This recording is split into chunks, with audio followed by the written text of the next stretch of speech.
al estudiar lo que la Biblia nos dice de muchos siervos y siervas del Señor, muchas veces la palabra del Señor nos da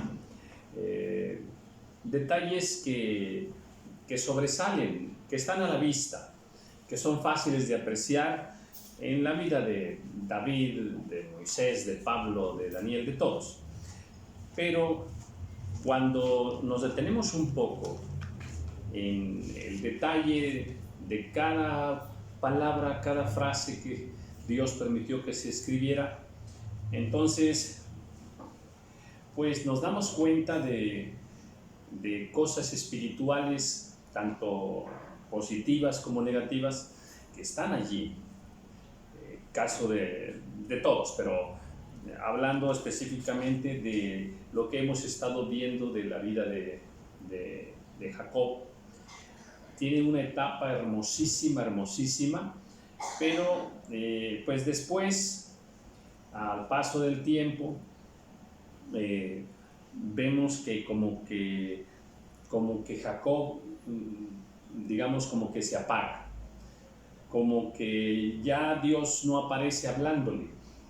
Al menos la Biblia no lo registra, de que le siga hablando de la misma manera que le hablaba al principio.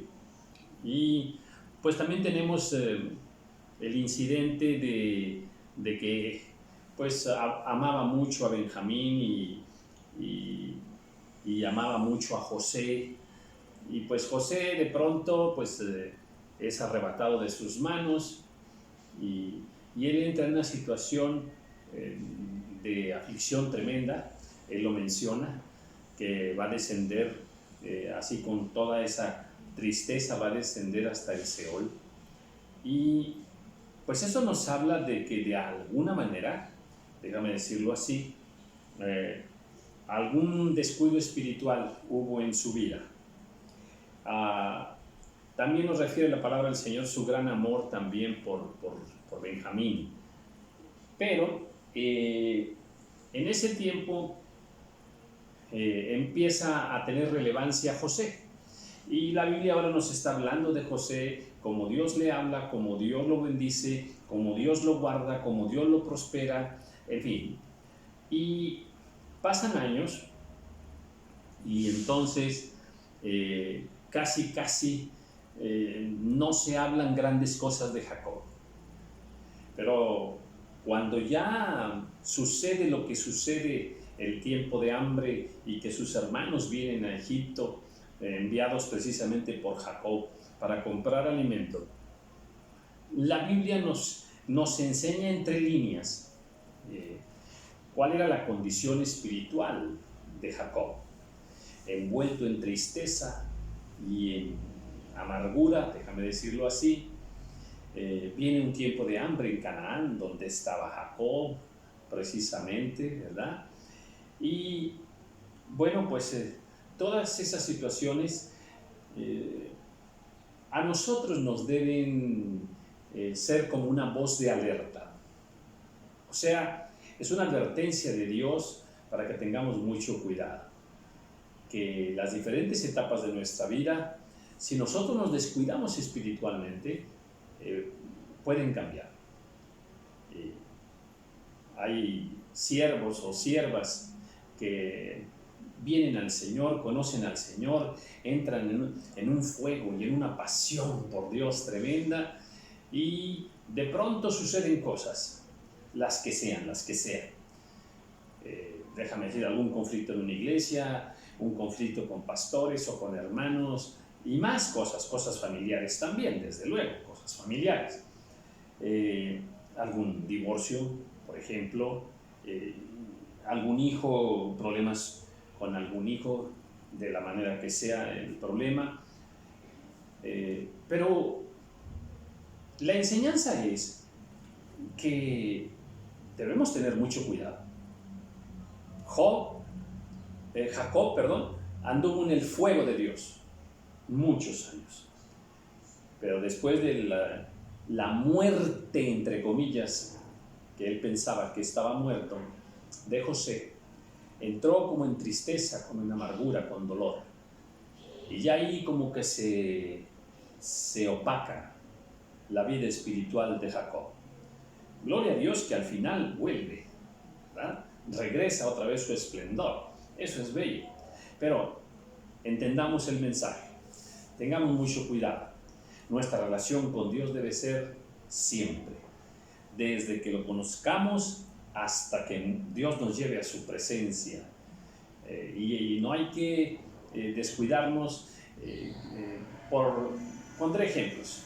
Aquellos que se van un poquito al mundo, aquellos que dejan de orar, ya de tener una comunión de oración o comunión con la palabra de Dios, aquellos que entran en resentimiento, en fastidio espiritual también existe, aquellos que entran en amargura por alguna situación, otros que le dan lugar al miedo, también por muchas razones, ¿verdad?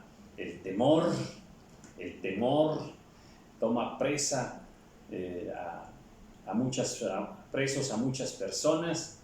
Entonces, nada de temor, nada de tristeza, nada de amargura en nuestros corazones. Vivamos cada día, vivamos el presente, siempre en novedad de vida, como dice la palabra del Señor. Siempre buscando el rostro del Señor. No importa lo que pase. Tenemos el ejemplo de José, el que hemos estado viendo en los últimos videos. José, hermoso varón de Dios, que pasa por muchísimas situaciones complicadas y difíciles, y él permanece con su mirada puesta en el Señor, con su corazón puesto en Dios, sin permitir que en su corazón entre el dolor, la amargura, el resentimiento contra nadie, contra todos aquellos que le hicieron daño. Entonces, pues una advertencia espiritual muy bella que encontramos aquí entre líneas, ¿verdad?, de los versículos de la palabra del Señor. Bueno, pues eso es lo bello de la palabra, que siempre trae enseñanza directa hacia nuestra vida. Seamos como José y tengamos mucho cuidado de no permitir que vengan esos periodos de frialdad espiritual motivados por una y mil razones. Más bien, seamos como José, que permanecemos en el Señor siempre, bajo cualquier circunstancia. Capítulo 46 del libro de Génesis. Bueno, ya nos quedan nada más 5 capítulos, ¿verdad? Bueno, pues vamos a seguir gozándonos y todo lo que podamos ir aprendiendo. Bueno, capítulo 46, bueno, pues ya vimos que los hermanos de José van por Jacob, y Jacob le envió grandes regalos, y ahora allá viene José. Viene de la tierra de Canaán, viene a vivir en Egipto. Y vamos a ver. Salió Israel con todo lo que tenía, y vino a Berseba y ofreció sacrificios al Dios de su padre Isaac. Y habló Dios a Israel en visiones de noche, y dijo: Jacob, Jacob. Y él respondió: heme aquí. Aquí terminé el video anterior, donde refería que después de que mucho tiempo Dios no le habló a Jacob, ahora le habla, porque él ya volvió en sí. Ya dijo él que su espíritu volvió. Entonces ya volvió a la vida, ya volvió a una relación con Dios. Inmediatamente le dice: heme aquí. Versículo 3. Y dijo: yo soy Dios, el Dios de tu padre. No temas descender a Egipto, porque allí yo haré de ti una gran nación. No temas, no temas. El temor es un bache espiritual espantoso. El temor es una sensación, es un sentimiento muy agresivo espiritualmente. El temor es una trampa de las tinieblas, es un engaño de la vida. Cuando entramos en temor nos paralizamos. Cuando entramos en temor ya no sabemos qué hacer. Cuando entramos en temor nos olvidamos hasta de Dios. Y aquí Dios le dice: no temas. ¿Por qué? Porque yo estoy contigo. No temas. Soy yo quien te traigo a Egipto. No temas. Voy a hacer de ti una gran nación. No temas porque voy a cumplir la promesa que te dije.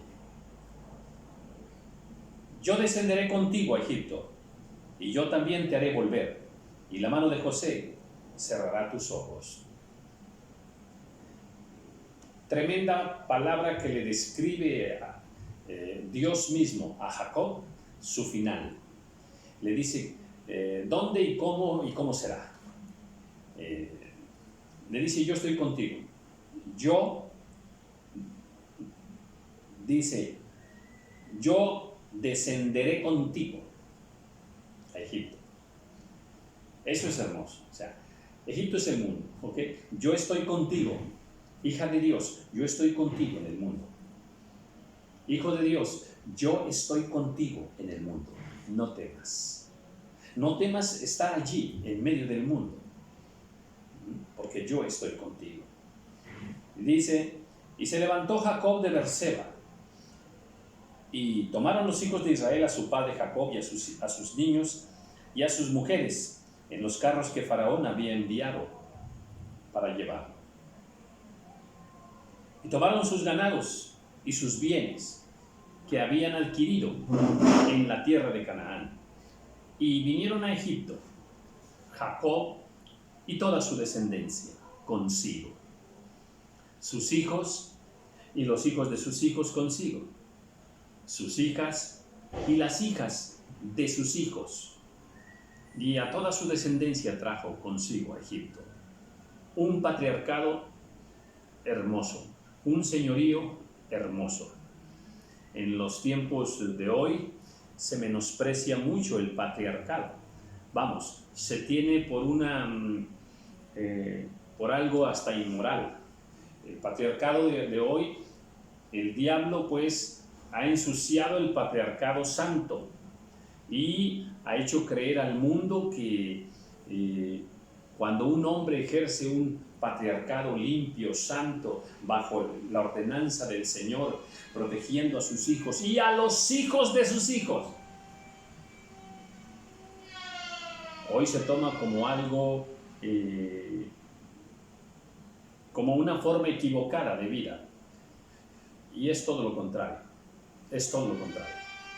Pues de hecho, en el mundo se tiene por bueno todo lo contrario de lo que dice Dios en su palabra.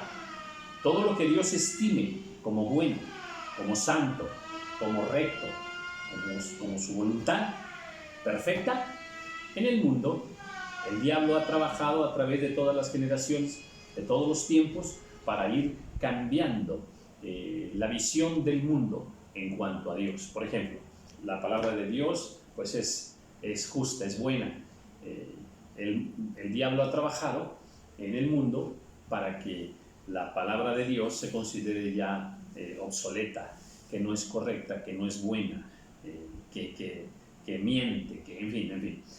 Y así, en el caso de este patriarcado, qué hermoso patriarcado de Jacob, cubriendo espiritualmente a sus hijos, a los hijos de sus hijos, a sus nueras, a sus yernos, cubriéndolo todo bajo la voluntad perfecta del Señor. El diablo, repito, ha pisoteado todo esto. No lo permitamos. En la medida que nosotros podamos vivir de acuerdo a este diseño de Dios, permanezcamos en él. Y estos son los nombres de los hijos de Israel que entraron en Egipto: Jacob y sus hijos. Rubén, el primogénito de Jacob. Los hijos de Rubén: Hanoc, Falú, Esrom y Carmi. Los hijos de Simeón: Gemuel, Jamín, Ohad, Joaquín, Zoar y Saúl, hijo de la Cananea. Los hijos de Leví: Gersón, Coat y Merari. Los hijos de Judá: Onán, Sela, Fares y Zar. Mas y Onán murieron en la tierra de Canaán. Y los hijos de Fares fueron Esrón y Amul. Los hijos de Isaacar: Tola, Fua, Job y Simrón. Los hijos de Zabulón, Sered, Elón y Jaalel. Estos fueron los hijos de Lea, los que dio a luz a Jacob en Padán Aram, y además su hija Dina. 33 las personas, todas de sus hijos e hijas. Ahora, los hijos de Gad, Sifón, Agui, Esbón, Suni, Eri, Arodi y Areli. Los hijos de Aser, Imna, Sua, Isua, Beri y Sera, hermana de ellos. Los hijos de Bería, Eber y Malquiel. Estos fueron los hijos de Silpa, la que Labán dio a su hija Lea, y dio a luz estos a Jacob, por todas 16 personas. Aquí va la suma, Primero 33, luego 16, y seguimos, ahora siguen otros 14. Bien, los hijos de Raquel, mujer de Jacob, José y Benjamín. Bueno, José y Benjamín, pues sí son hijos de la misma mujer, de Raquel, y por eso es que José tiene un cariño grande, muy especial con Benjamín, porque ellos sí son de la misma madre, ¿verdad? Y nacieron a José en la tierra de Egipto, Manasés y Efraín, los que le dio a luz a Senat, hija de Potifera, sacerdote de On. Los hijos de Benjamín fueron Bela, Beker, Asbel, Gera, Naam, Ei, Ros, Upin y Al. Estos fueron los hijos de Raquel que nacieron a Jacob, por todos 14 personas. Ahora, los hijos de Dan, Uzi. Los de Neptalí, Jasel, Juni, Geser y Silem. Estos fueron los hijos de Bila. Nos va describiendo en toda esta genealogía los hijos de Silpa, los hijos de Raquel, en este caso estamos con los hijos de Bila, ¿verdad?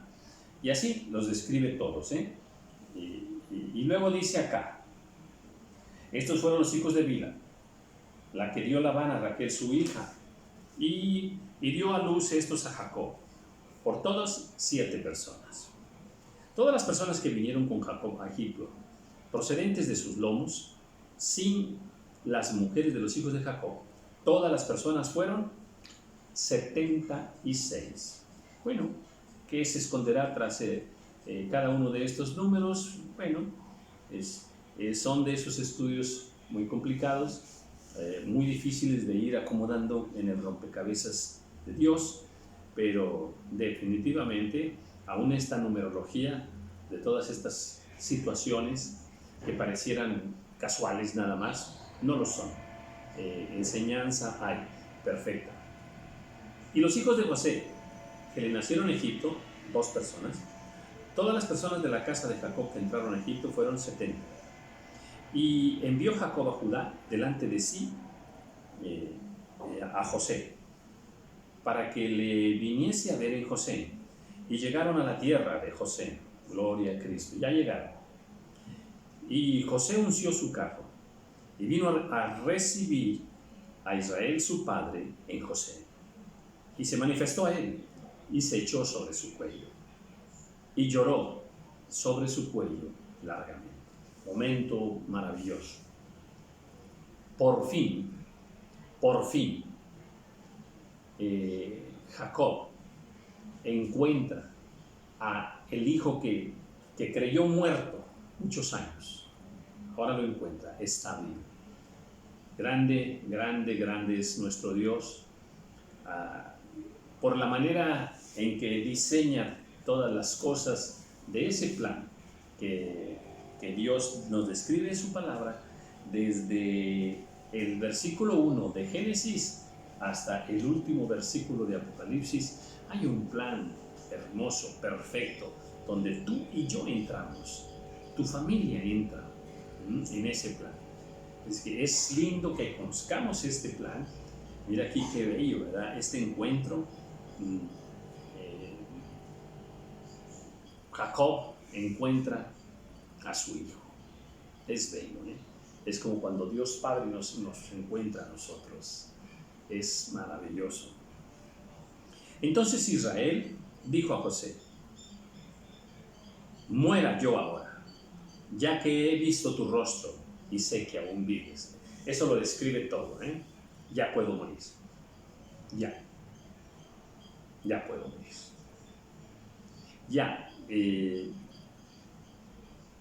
Ya estoy completo. Ya se cumple, se cierra el ciclo de mi vida. Ya puedo morir. Y José dijo a sus hermanos y a la casa de su padre: subiré y lo haré saber a Faraón, y le diré: mis hermanos y la casa de mi padre que estaban en la tierra de Canaán han venido a mí. Ahora José va a ir a darle la noticia a Faraón. Recordemos que José está laboralmente hablando bajo la autoridad de Faraón. Dije laboralmente, no espiritualmente. O sea, Faraón no tiene autoridad espiritual sobre José. Esto tráelo a tu situación personal. Nosotros trabajamos aquí en el mundo, tenemos nuestros trabajos y muchas veces tenemos jefes, patrones, autoridades en nuestro trabajo sobre nosotros. Tienen autoridad laboral sobre nosotros, mas nunca, jamás, autoridad espiritual. Dícese, por ejemplo, aquí en nuestro país, muchas veces las empresas realizan en ciertas fechas del año algunas peregrinaciones para ir a adorar a algunos ídolos, y a veces las empresas buscan que todos los trabajadores de allí vayan, y a veces de manera obligatoria. Ellos, suponiendo que tienen autoridad sobre sus trabajadores, esa autoridad la traspasan hacia lo espiritual. Y no hay ninguna autoridad espiritual. A mí me pasaba como profesor, fui profesor 40 años en la escuela primaria, y hay un festejo de ese estilo, lo que aquí en México llamamos el Día de Muertos. Y hay una fecha especial donde en las escuelas se hace una fiesta para honrar a los muertos, lo cual está totalmente prohibido por Dios. Pero el mundo lo ha envuelto en un evento cultural de tradiciones y lo ha metido en nuestro país en las escuelas como un evento que se tiene que hacer. En otros países como Estados Unidos, el Halloween, ¿verdad? ¿Y qué sucede? Que nunca participé de esos eventos, nunca. Y Dios me dio gracia, y en un principio había alguna lucha, alguna guerra por ahí, laboralmente hablando, pero después Dios me dio gracia y siempre se respetaron mis convicciones espirituales.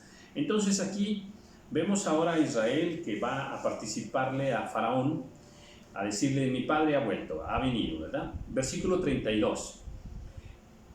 Y los hombres son pastores de ovejas. Dice: le voy a decir a Faraón, los hombres son pastores de ovejas, porque son hombres ganaderos, y han traído sus ovejas y sus vacas y todo lo que tenían. Y cuando Faraón os llamare y dijere: ¿cuál es vuestro oficio? Entonces diréis: hombres de ganadería han sido tus siervos desde nuestra juventud hasta ahora, nosotros y nuestros padres, a fin de que moréis en la tierra de José, porque para los egipcios es abominación todo pastor de ovejas. ¡Wow! En lo natural así era. Los egipcios detestan al pastor de ovejas. Bueno, en lo espiritual es exactamente así. Por eso nos lo refiere aquí en lo natural, y nosotros lo podemos ver perfectamente en lo espiritual. ¿Quién es Egipto? Pues Egipto es el mundo. que vive bajo la autoridad, bajo la influencia de Faraón. ¿Quién es Faraón? Pues representa a Satanás. ¿Qué sucede entonces? Que en Egipto, es detestable un pastor de ovejas. Así es en lo espiritual. En el mundo detesta y aborrece en gran manera a los pastores de ovejas, a los que tienen esa encomienda de cuidar al rebaño del Señor. Se sufre de un desprecio, incluso persecución, incluso muerte. Pero bueno, es parte del diseño de Dios. Dice ahora el capítulo 47. Vino José y lo hizo saber a Faraón y dijo: mi padre y mis hermanos y sus ovejas y sus vacas, con todo lo que tienen, han venido a la tierra de Canaán, y he aquí están en la tierra de José. Y de los potreros de sus hermanos tomó cinco varones y los presentó delante de Faraón. Y Faraón dijo a sus hermanos: ¿cuál es vuestro oficio? ¿Conocía o no conocía José a Faraón? Hacía unas horas antes les había dicho: si Faraón les pregunta que cuál es vuestro oficio, y tal y como dijo José, fue la pregunta que les hizo Faraón. Y dice: y ellos respondieron a Faraón: pastores de ovejas son tus siervos, así nosotros como nuestros padres. Dijeron además a Faraón: para morar en esta tierra hemos venido, porque no hay pasto para las ovejas de tus siervos, pues el hambre es tan grave en la tierra de Canaán. Dice: por tanto, te rogamos ahora que permitas que habiten tus siervos en la tierra de José. Entonces Faraón habló a José diciendo: tu padre y tus hermanos han venido a ti, a tierra de Egipto, delante de ti está. En lo mejor de la tierra haz habitar a tu padre y a tus hermanos. Habiten en la tierra de José. Y si entiendes que hay entre ellos hombres capaces, ponlos por mayorales del ganado mío. ¡Wow! Esta frase de Faraón también es una frase que tenemos que aplicar nosotros en nuestro territorio de vida, nuestro ámbito de vida, porque es una frase que nos enseña a entender cómo ha de gobernarse, cómo ha de administrarse lo que Dios nos permita aquí en la tierra. Dice: si ves hombres capaces, tómalos, yo los necesito. Hombres capaces, tómalos, yo les voy a dar trabajo. Tómalos para mí, tómalos, quiero que estén conmigo. Esto es importante. Si nosotros como hijos de Dios somos en una empresa, tenemos alguna responsabilidad para administrar los bienes de nuestro Señor, me refiero de nuestro patrón, este principio debe aplicarse. ¿Cuál? Hay que buscar para poner en los mejores puestos a los hombres más capaces. A los hombres más capaces. Esa instrucción también está dada en el Nuevo Testamento para con la iglesia, igual. Entonces, seamos sabios, seamos inteligentes y preparémonos espiritualmente, ¿ok? Y preparémonos también terrenalmente hablando en cualquier actividad humana. ¿Para qué? Para que seamos capaces, para que desarrollemos cualquier oficio con alta calidad. Si nosotros desarrollamos cualquier oficio humano con mucha calidad, entonces no vamos a tener ningún problema para que se contraten nuestros servicios. Nos va a caer mucha chamba, nos van a contratar en todas partes, ¿verdad? ¿Por qué? Porque es de Dios que seamos capaces, es de Dios que seamos responsables, que sepamos trabajar muy bien. Eso es bueno, sea una enseñanza, sea un servicio que nosotros demos, o sea la producción de algún producto X, el que sea, ¿verdad? Entonces, los más capaces, aún en el mundo, porque es Faraón quien los toma, es Faraón, búscame los más capaces. Entonces, en el mundo, aún allí este principio se aplica. Los más capaces, ponlos por mayorales del ganado mío. También José introdujo a Jacob su padre y lo presentó delante de Faraón. Y Jacob bendijo a Faraón. ¡Ah, qué momento! ¡Qué momento! ¿Qué hizo Jacob? Bendijo a Faraón. En el momento en que Jacob llega, en agradecimiento, ¿verdad? A ver, ¿cómo entender esto del agradecimiento? Bueno, pues Faraón le está haciendo mucho bien a José y toda su casa. Jacob, aunque sabe quién es Faraón, está agradecido. Nosotros debemos estar agradecidos con nuestros jefes, con nuestros patrones, aquí en el mundo. Agradecimiento, dice, y lo bendijo. Nosotros debemos bendecir a nuestros patrones, a nuestros jefes aquí en la tierra. Y lo bendijo, ¿verdad? Porque le ha hecho bien. Me recuerda mucho cuando el profeta, ¿verdad?, le dice a su siervo: oye, esta mujer ha hecho mucho bien con nosotros. Pregúntale qué podemos hacer por ella. Pregúntale, porque ella nos ha hecho mucho bien. Entonces, tengamos esa distinción nosotros como hijos de Dios. Como ven, estamos estudiando el Génesis, estamos estudiando la vida de Jacob, de José, cómo entra ahora en Egipto. Sí, pero allí, entre líneas, están las hermosas enseñanzas de Dios para nuestra vida. Así es de que no dejemos de ser agradecidos. Bendiciones.